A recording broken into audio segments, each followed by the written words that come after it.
All right, let's get this show started. It's clear that Demetrious Johnson was devastated with how UFC Saudi Arabia's main event played out. The former UFC flyweight champion watched from home as his friend Israel Adesanya was knocked out by NASSOURDINE IMAVOV. In response to Mighty Mouse's reaction to his TKO defeat, Izzy honored DJ with a prestigious title, reposting this clip captioned, "The greatest of all time.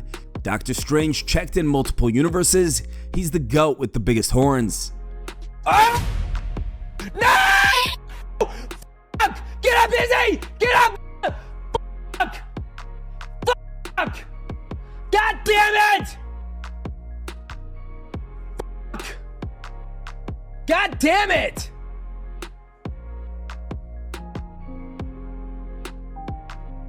Fuck! God damn it, man! Oh.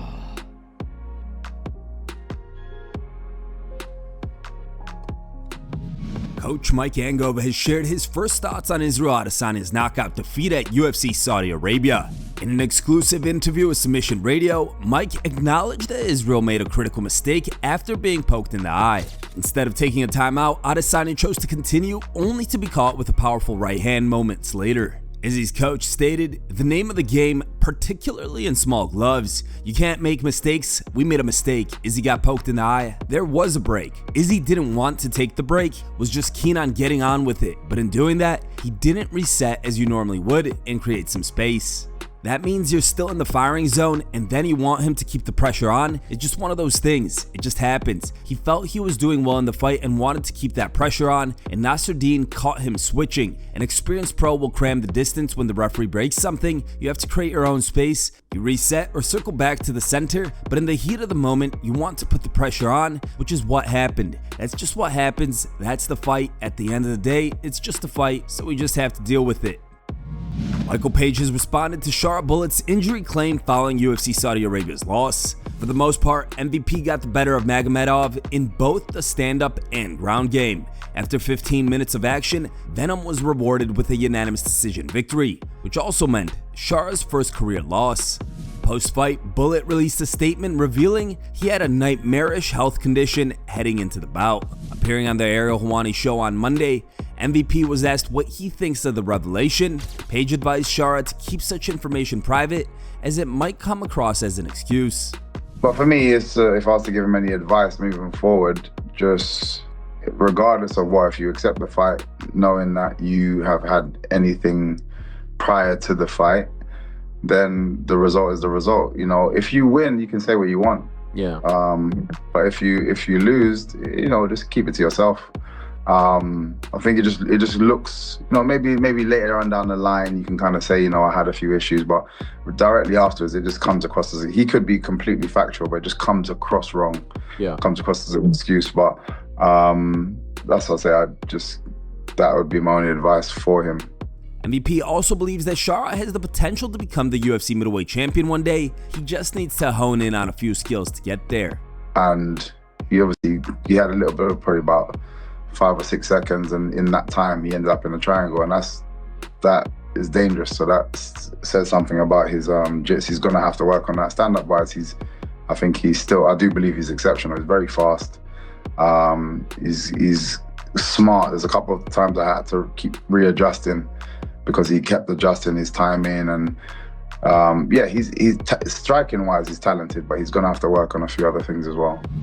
As UFC 312 rapidly approaches, Alexander Volkanovski has shared his thoughts on the main event title fight between Strickland and DRICUS du Plessis. Volkanovski, who's known for his tactical approach to the sport, broke down the fight from his perspective, offering fans a glimpse into how he thinks the match will play out in the octagon. Stylistically, Sean's a pretty safe fighter, so I can't see him getting finished. I can see him being in the fight the whole time, not getting too flustered, but I feel like DRICUS maybe might edge just some of them rounds, because Sean's very clever. He's pretty safe in the way he approaches, even though he pressures. He's pretty defensive. Sometimes I feel like he may let some rounds get away from him, and DRICUS is going to try and bring it. He's going to be pretty scrappy. He's going to throw some awkward kicks, whatever it is, and maybe start landing a little bit and just edging rounds. But I think it's going to be a a fun one though. I think it's going to be a fun one. A bit of chatter as well. You know, Sean likes the talk in there, so I think it's going to be a bit of that as well. It's going to be entertaining, so I'm looking forward to it. Dana White and his matchmaking team are moving on from heavyweight contender Jairzinho Rozenstruik after a sluggish bout with Sergei Pavlovich. The pair featured in a top 15 heavyweight clash on the UFC Saudi Arabia main card last Saturday in Riyadh. Pavlovich earned a unanimous decision win, which was mostly due to his superior wrestling, and this was enough to snap Rozenstruik's 2-fight win streak. According to ex-user UFC Roster Watch, the UFC released Rozenstruik yesterday as of 5 a.m. Central Time on Tuesday. While preparing this update, Sergei Pavlovich's spot on the UFC roster remains secure. Fans went wild on social media following the heavyweight fight, labeling it as a snooze fest and lambasting the current state of the heavyweight division. With his victory over Rozenstruik, Pavlovich also successfully snapped his 2-fight losing streak. Dana White didn't hold back in his assessment of the Pavlovich vs. Rozenstruik match after UFC Saudi Arabia. What do you guys make of the UFC's decision to let Rozenstruik go after that performance? Let us know in the comments below. Amongst the frustrated, Michael Bisping also had some harsh words for Jairzinho and Sergei Pavlovich. Speaking on the latest episode of his BYM podcast, the clearly annoyed Bisping heavily criticized both fighters for their passive performances and for not feeling any urgency to try and finish the fight.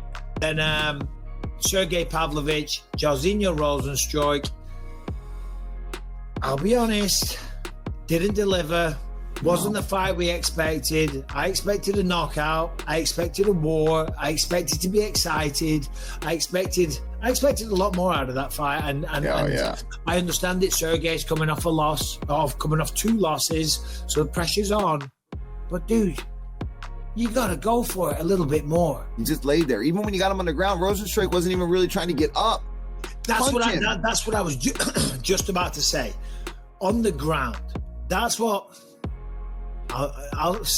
Screw it. Pisses me off because you got to take chances, and I feel like a lot of fighters these days are too safe on the ground. But Jesus Christ, guys, please, people, if you want people to watch you again, if you want to build a following, you need to provide excitement. Yes, you want to win. That's objective number 1. But Jesus, you got to try and finish fights.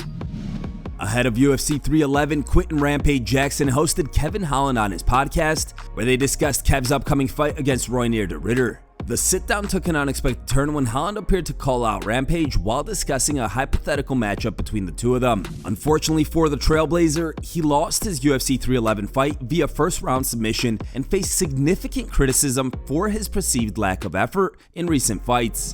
Additionally, Holland received backlash for disrespecting Rampage during the podcast. Now, footage of Rampage and Holland's confrontation from moments before the podcast has dropped. Rampage, settle down. Settle down. How you doing, brother? Oh, you gonna do me like that? Okay. All right, you still mad at me? All right.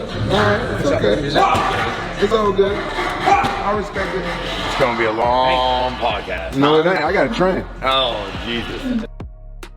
Time for today's top memes. Third place was posted by Tony. Second place was posted by Houdini.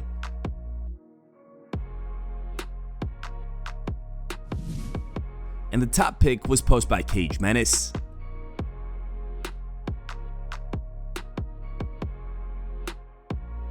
Thanks for watching. If you like the content, smash that like button and don't forget to subscribe to stay in the talk.